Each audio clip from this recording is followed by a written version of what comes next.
The night before his hanging arrived without ceremony, slipping over the frontier town like a slow breath held too long, and Elias Crow, once the most feared outlaw west of the Red Basin, sat alone in the narrow wooden cell beneath the gallows, listening to the wind tug at the ropes above him as if the sky itself were testing their strength, and though his hands were shackled and his body worn thin by years of running, his mind wandered freely now, drifting backward through dust and blood and regret, because when a man knows his final dawn is near, the past stops knocking politely and instead floods in all at once, uninvited and merciless, and Elias had asked for this one night alone not for prayer or mercy but because there was a truth he had carried like a buried blade beneath his ribs, a truth no bounty poster or whispered campfire tale had ever touched, and as the lantern outside his cell flickered, he leaned back against the cold stone and began to speak, not loudly, not to any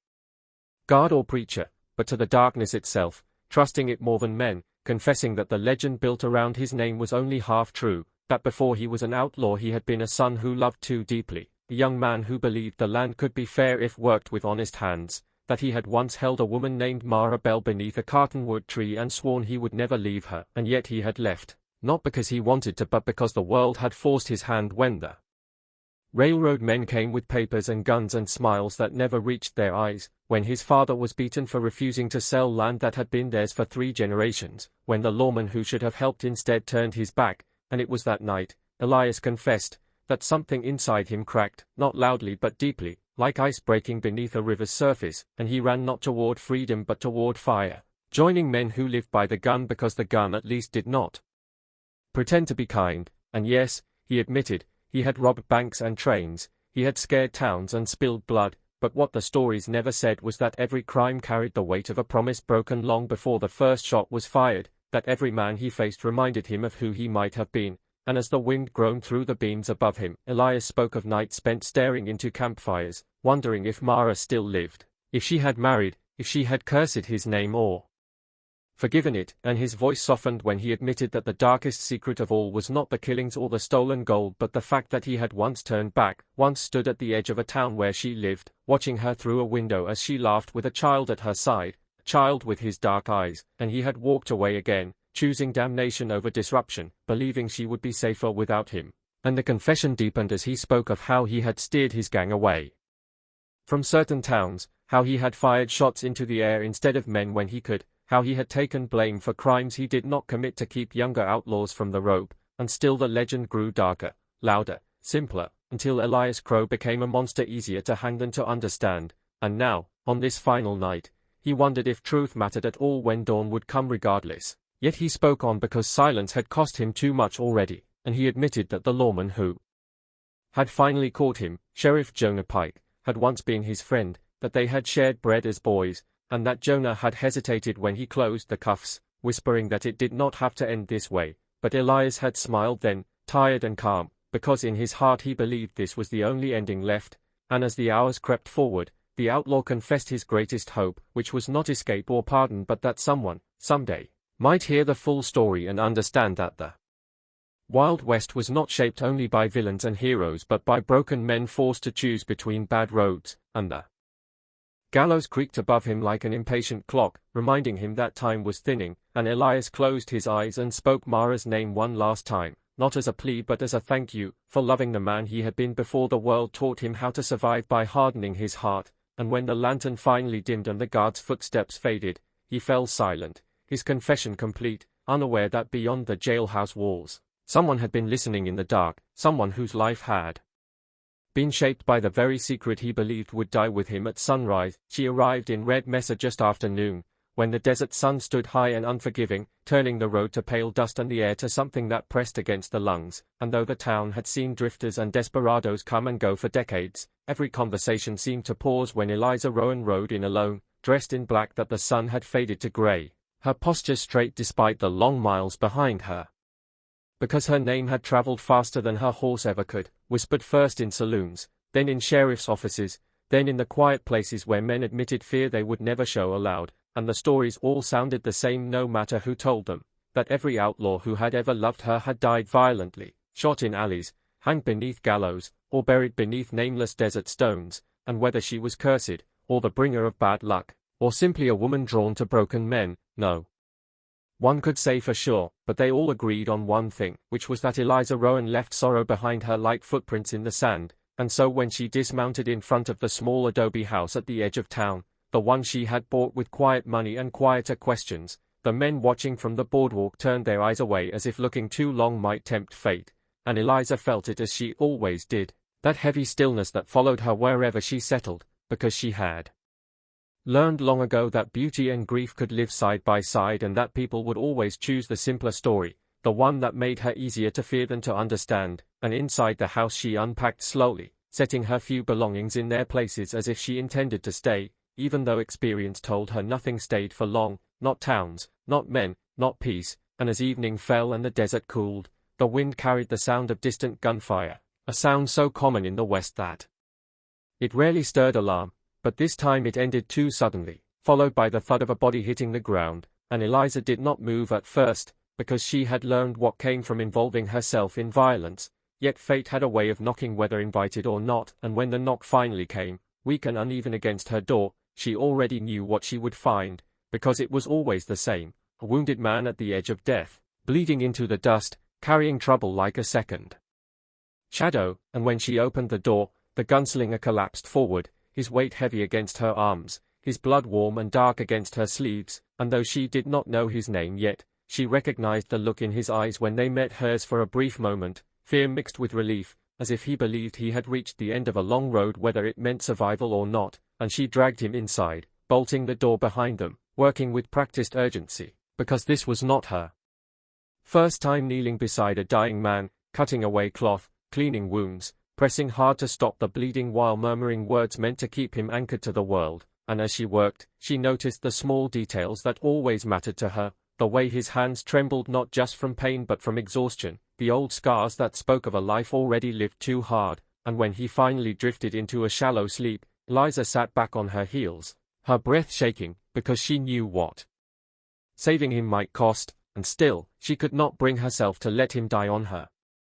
doorstep, and by morning the town knew, because Red Mesa was small and secrets rarely stayed buried, and men whispered that the widow of Red Mesa had claimed another soul, even though all she had done was refuse to close her door, and when the gunslinger woke, pale and fevered, he introduced himself as Jonah Creed, his voice rough, his eyes guarded, and he thanked her not with grand words but with a quiet sincerity that unsettled her more than any declaration could have, and over the days that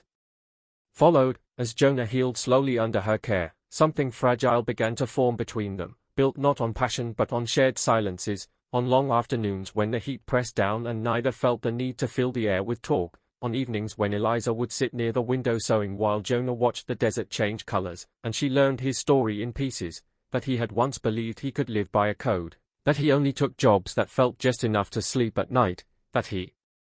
had left towns before things turned ugly, and yet ugliness always found him anyway, and Jonah learned hers not through confession but through observation, through the way she stiffened at the sound of boots outside, through the old mourning dress she still wore though years had passed, through the sadness that lived just beneath her calm, and when he finally asked her about the rumors, about the men who had died, Eliza did not deny them, because denial only fed superstition, and she told him the truth as she knew it, that she had loved deeply and chosen poorly, that the West was not kind to men who lived by the gun, that she had buried husbands and lovers alike, and that she was tired of being the last one standing, and Jonah listened without judgment, which was a rare kindness, and he said softly that death followed men like him long before it ever reached women like her, and something in that simple understanding loosened a knot in her chest she had carried for years, and yet beneath the growing tenderness lay a steady fear, because Eliza felt the pattern repeating, felt herself caring despite every vow she had made to remain untouched, and Jonah felt it too, the pull toward a woman who felt like both refuge and reckoning, and the town watched with a mix of fascination and dread, because men believed tragedy was already written, that it was only a matter of time before the widow of Red Mesa buried another outlaw, and tension thickened the air as Jonah regained his strength, because men from his past began asking questions, because bounties did not forget faces easily, and Eliza noticed the way Jonah's hand hovered near his gun when strangers rode through town, the way his eyes tracked every movement, and one night, as the desert wind rattled the shutters, Jonah confessed that the men who had shot him would come back, that Red Mesa was not safe for her as long as he stayed, and Eliza felt the familiar ache of impending loss, the cruel knowledge that Loving a man like Jonah meant choosing grief in advance, and still, when he spoke of leaving to protect her, she surprised them both by saying she was tired of being protected by absence, tired of watching men ride away believing distance could save her, and for a moment, hope flickered between them like a fragile flame. But fate in the West rarely allowed such mercy, and the very next morning, a rider arrived with news that turned the town's whispers into sharp-edged certainty, because a posse was forming, because Jonah Creed's name had finally caught up with him, and as Eliza stood in the doorway watching dust rise on the horizon, she felt the old truth settle heavily over her once more, that love in the Wild West was never just between two people, but between them and the violence that shaped their lives, and somewhere deep inside, she wondered whether this story would end any differently, or whether Red Mesa would soon add another grave to its hard, sun-baked soil, proving once again that the widow's name was not something a man could survive. Deadwood Crossing lay stretched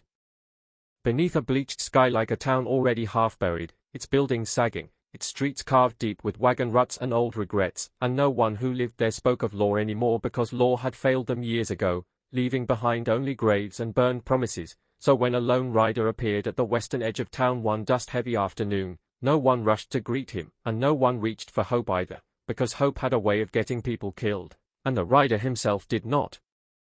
look like salvation. Marshal Aaron Cole sat stiff in the saddle, his coat worn thin, his hat brim cracked, his left shoulder held slightly lower than the right as if pain had settled there and decided never to leave, and beneath the dust and stubble was a face that had learned too much about loss to pretend otherwise, and pinned to his chest was a badge dulled by time, one he had sworn years earlier he would never wear again, yet here he was, riding into a town that had not asked for him. Because Deadwood Crossing was where his past had ended and where, somehow, it now demanded an answer, and the people watched him with narrowed eyes as he dismounted near the abandoned sheriff's office, the sign hanging crooked above the door like a warning rather than a welcome, and Aaron felt every stare, felt the weight of memory pressing in as he stepped onto the boardwalk, because this was the place where he had failed, where a gang called the Black Vultures had rolled in like a storm and torn the town apart while he was still young enough to believe that a badge alone could make men hesitate, and the memory rose unbidden, the sound of gunfire echoing off false front buildings, the screams, the smoke, the moment he had chosen to save a group of trapped families instead of chasing the gang's leader, a choice that had cost lives anyway, including his brother's, and ever since that day, Aaron Cole had drifted from job to job, laying down the badge, telling himself that law was just another lie men told to feel clean, until word reached him months ago that the Black Vultures were moving again, that Deadwood Crossing had become their unofficial stronghold, and something inside him had stirred, not hope, not pride, but a need as sharp and unyielding as bone, and now, as he pushed open the door to the sheriff's office and dust swirled in the empty room, Aaron knew the town was closer to war than it realized, because the Vultures were not just thieves anymore, they were organized, ruthless, and led by a man named Silas Rourke, a man who remembered Aaron Cole very well, and by nightfall, Aaron's presence had spread through the town like a rumor carried on nervous breath, drawing a small crowd outside the office, men and women hardened by years of surviving without protection, and when Aaron finally stepped out onto the boardwalk and spoke, his voice was steady but unadorned, because he had learned that speeches did not stop bullets, and he told them the truth. That the Vultures were coming in force, that Deadwood Crossing would be used up and discarded, that no cavalry was riding to their rescue, and that he did not blame anyone who chose to leave before it began, and the honesty of it unsettled them more than any promise might have, because Aaron did not ask for loyalty or faith, he asked only for a choice, and slowly, reluctantly, a few people stepped forward, not heroes but shopkeepers, ranch hands, widows, men who were tired of bowing their heads when outlaws rode through town, and Aaron saw in them the same quiet resolve he had once seen in himself before the world taught him how expensive courage could be. And over the next days, Deadwood Crossing began to change, not visibly at first, but in the small ways that mattered. Windows were boarded, weapons cleaned, escape routes planned, children sent away under cover of darkness, and Aaron moved through it all like a man walking through a memory he could not alter, training those willing to learn, assigning positions, teaching them how to hold steady when fear came clawing up the spine, and at night, alone in the office, he confronted the ghosts he had carried for years, the brother he had failed, the badge stained by choices no law book could measure, and the doubt that whispered he was too late again, that redemption was a story told to younger men, and when Silas Rourke finally rode into town with his gang, it was not with shouting or gunfire but with smiles and mock courtesy, because Rourke enjoyed the slow tightening of fear enjoyed reminding towns what they were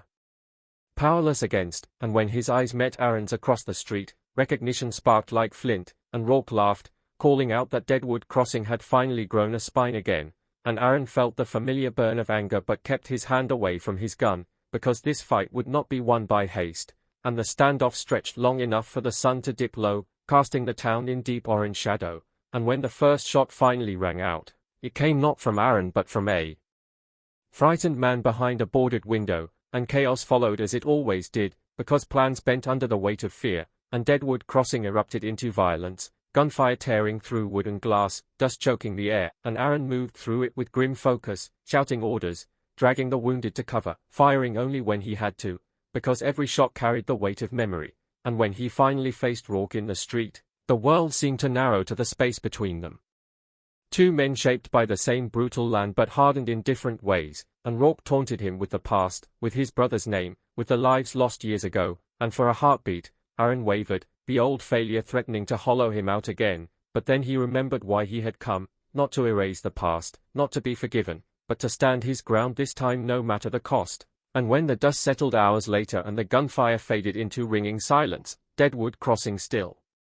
stood, battered and bleeding, but unbroken, and Silas Rourke lay wounded and captured, staring up at the marshal he had underestimated, and as dawn crept over the town, Aaron Cole leaned heavily against the sheriff's office door, his body aching, his soul bruised, knowing that victory did not feel like triumph so much as survival, and that the badge on his chest did not absolve him of what he had lost. But as townspeople emerged cautiously from hiding, meeting his eyes not with fear but with